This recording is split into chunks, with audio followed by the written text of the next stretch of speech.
This is what happens when a nation loses faith in its police force. Across parts of Ireland, groups of patriotic men are now taking matters into their own hands, patrolling the streets at night in response to a shocking rise in violent crime against women and girls. These aren't thugs or vigilantes. They're ordinary citizens who've had enough of watching innocent people suffer, while the authorities sit on their hands. Their message is clear. If the state won't protect the public will protect itself. Footage has begun surfacing online showing these patrols in action, and it's sending shockwaves across the country. Let's have a watch. But first, hit the like button and subscribe to the channel for more. Have a watch. In the towns and villages, get out there, folks.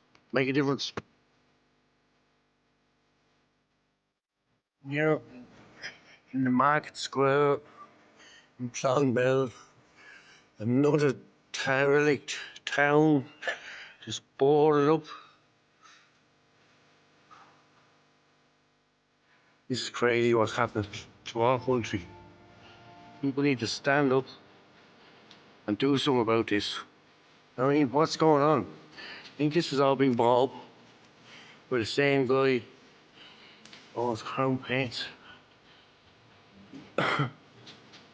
Look. Where's the hustle and bustle in the town? Everything's boarded up everywhere. Absolutely crazy. This is oil, folks. 2021 air on the street. This isn't just Clonmel.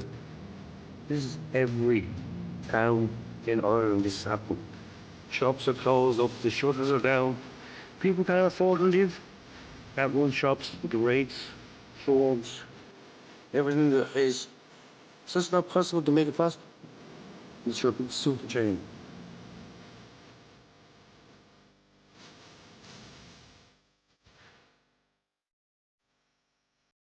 This is how people reacted. This user said, neighborhood watch groups fell out of popularity due to being unnecessary. If need be, we can bring them back. The balding biker said, our people are waking up. Mark said, good on them. This is how it will have to be going forward. The men will have to look after their own communities until Western leadership drastically changes course. Jose said, if the government won't protect our daughters, fathers will. This user said, it's up to us to protect the streets. Our governments have failed us, Ethan said. Let's go. This is what takes. Brave men who have had enough and are willing to sacrifice and make a stand to ensure the safety of their wives and daughters and neighbours. I hope the Lord adds more brave men to their numbers daily. What are your thoughts on this? Let me know in the comments. In other news, Nigel Farage is seeking to dismantle Sir Keir Starmer's Red Wall as Reform UK targets voters in Britain's industrial heartlands. Voters in former mill towns, pit villages, workshops, steel towns and shipyards could turn away from the Labour Party in favour of Reform, who are looking to sell themselves on a platform of reindustrialisation and renewal of British manufacturing.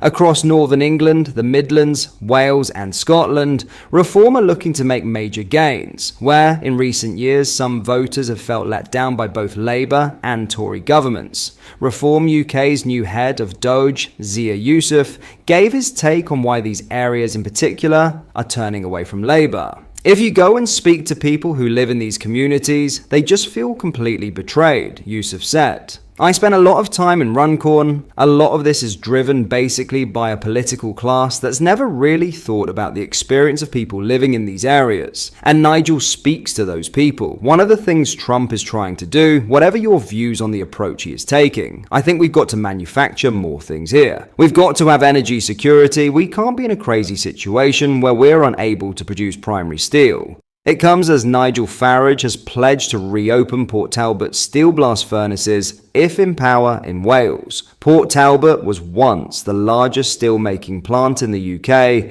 until the two blast furnaces were switched off in September 2024, which saw the loss of 2,800 jobs. However, industry experts said that the two furnaces cannot be reused, with the structures containing hundreds of tons of solidified molten iron. Addressing this, Farage said, Once a blast furnace has been closed down, to actually reopen that particularly blast furnace is very, very difficult. Nothing is impossible, but it might be easier to build a new one. Farage may have to reckon with his previous comments about Margaret Thatcher, a figure who still casts a shadow over the places Reform are targeting. Under her policy of deindustrialization in the 1980s, the UK transitioned to a more services-oriented economy. Last year, speaking to Camilla Tominey, Farage described her as a fighter who stood up and fought for issues. Not because focus groups told her she should, but because she believed it was the right direction to go in. Her level of resilience was quite extraordinary. Under the coalition government, the situation was exacerbated, with many community resources closed down across the country. Last month, research by academics at the University of Staffordshire showed cuts since 1984 have disproportionately affected coalfield and deindustrialized areas, including reductions in welfare and benefit worth £32.6 billion between 2010 and 2021.